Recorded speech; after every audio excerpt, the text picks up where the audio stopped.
Bueno, seguimos en la central de informaciones y a raíz de los últimos casos de violencia física, sexual contra las mujeres y los altos índices de feminicidio que se presentan en nuestro país, vamos a conversar en estos momentos con el licenciado Juan Wambachano, quien es gerente del Observatorio de la Criminalidad del Ministerio Público. ¿Cómo está? Bienvenido. Bueno, gracias Tena, por la invitación. Hay información importante que compartir con el público y lo primero tiene que ver con que en nuestro país hay, como decía, altos índices de criminalidad contra la mujer, altos índices de feminicidio.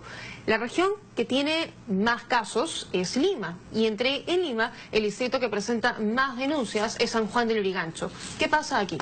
Bueno, efectivamente sí, dentro de las estadísticas que se maneja del Ministerio Público, del Observatorio de Criminalidad, en lo que va el año tenemos 65 feminicidios, sin embargo tenemos 30 posibles feminicidios que vienen siendo investigados, ¿no? Si sumamos los 65 más los 30, podríamos estar hablando de 95 feminicidios hasta la fecha.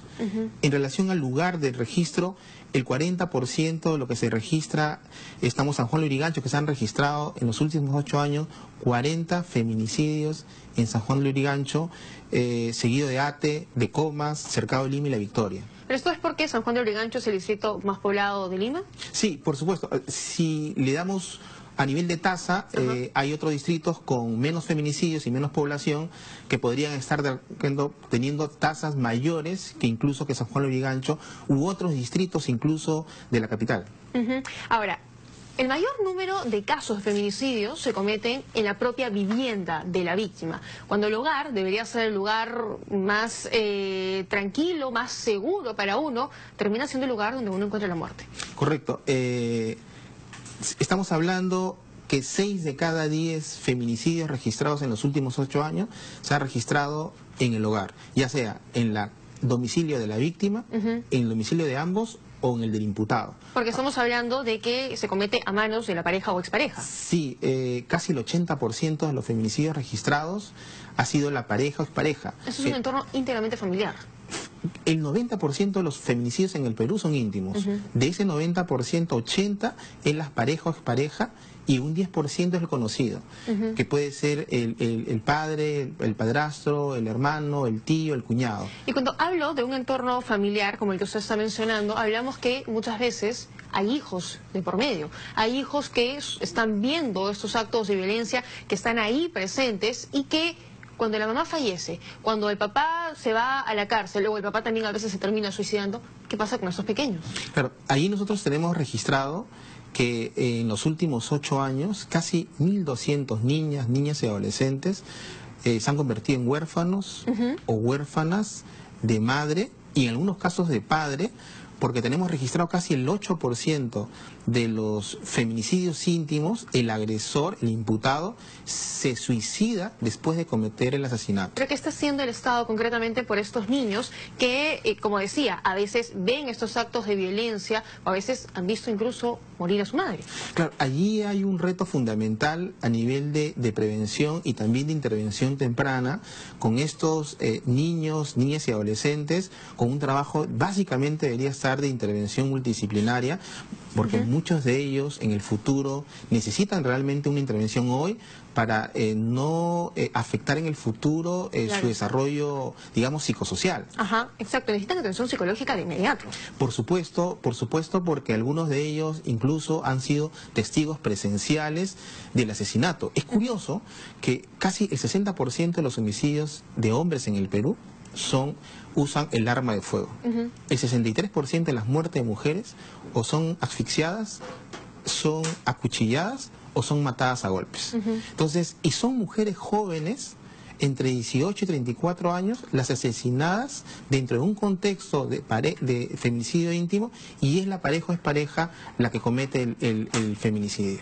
Ahora, doctor, hay muchos casos que no son denunciados, ¿no? Hay una cifra negra de la cual no sabemos, de casos de violencia que no se hablan en Lima, en otras provincias que no se denuncian, por diversos casos, por diversos motivos. Pero cuando uno finalmente va a la comisaría y denuncia el caso, muchas veces, porque ha pasado y ha habido reportes de mujeres que señalan que la policía no está capacitada para poder llenar la ficha de valoración de riesgo, que es un documento finalmente importante para que el juez pueda evaluar el caso. Entonces, estamos hablando de, ese es el primer paso, ojo, luego viene la intervención de la Fiscalía, la intervención del Poder Judicial, pero en este primer paso, si estamos hablando de policías que, no quiero generalizar, pero que a veces no están capacitados, entonces, ¿cómo podemos finalmente concretar esta sentencia, concretar el caso? Claro, ahí es importante entender de que desarrollar un trabajo de prevención, de persecución, de protección de víctimas o rehabilitación de agresores, la capacitación es un elemento fundamental y desde el Ministerio Público, a través de la escuela del Ministerio Público, se están desarrollando programas de capacitación dirigidos a fiscales, pero también en algunas regiones del país donde hay mayor incidencia, se están coordinando capacitaciones conjuntas, fiscales, policías y en algunos casos jueces. Y población, para que vaya para que vaya y denuncie. Y es importante porque hay una campaña que se ha lanzado el mes pasado sobre la campaña Yo Denuncio, sobre un dato importante. En el caso de violencia familiar, casi el 60% de las víctimas no denuncian. O sea, hay muchas mujeres que a pesar de vivir situaciones de violencia no denuncian. Frente a eso, el Ministerio Público viene haciendo tres cosas importantes. Uno, la campaña Yo Denuncio, en el que el ciudadano pueda confiar en el Ministerio Público y no solamente acercándose físicamente a una fiscalía. Y ese es otro tema, porque además el Ministerio Público y el Poder Judicial son las instituciones públicas de país que tienen menos, en que la población, tiene menos confianza. Entonces, claro, porque dice voy a denunciar, al final mi caso no va a proceder, se va a quedar ahí. Es lo que revelan las encuestas. Claro, y es allí donde a partir de estos datos y otros adicionales el Ministerio Público lanza esta campaña con la finalidad de fortalecer y acercar al Ministerio Público a la ciudadanía y usando tecnología. O sea, hoy el ciudadano puede entrar y hacer denuncias por web y puede hacer, incluso hay una línea 0800 gratuita en el que puede tener mayor acceso. Además, viene implementando el proyecto de una fiscalía en tu distrito. ¿Cómo acercas el Ministerio Público al distrito? Articulas esfuerzos con las demás instituciones que te permita lo que tú dices, lograr la confianza en el ciudadano. Lo de la tecnología, lo del teléfono me parece fundamental, pero seamos honestos, eso funciona en Lima, en otras provincias, no en todo el país. Sí, no en todo el país, y en esas zonas se están buscando desarrollar otras estrategias, porque la necesidad de que el ciudadano confíe en sus instituciones, llámese Policía, Ministerio Público, Poder Judicial, es fundamental, porque muchas de las razones del ciudadano que aduce por qué no va a denunciar es porque en un gran porcentaje no confía en las instituciones. Porque otra de las cosas, por ejemplo, responde a la polémica que generan los certificados de médicos, legales. Claro, cuando la víctima pasa por médico legista y sale un certificado como lesiones leves, entonces luego el magistrado ve esto y dice, lesiones leves, bueno, entonces que el agresor se vaya porque son lesiones leves, cuando finalmente la víctima no se puede ni parar de la cama, ¿no? Entonces, ¿cómo se evalúa el caso, no? ¿Qué otros elementos hay? Elementos, no sé, psicológicos, otras pruebas que digan,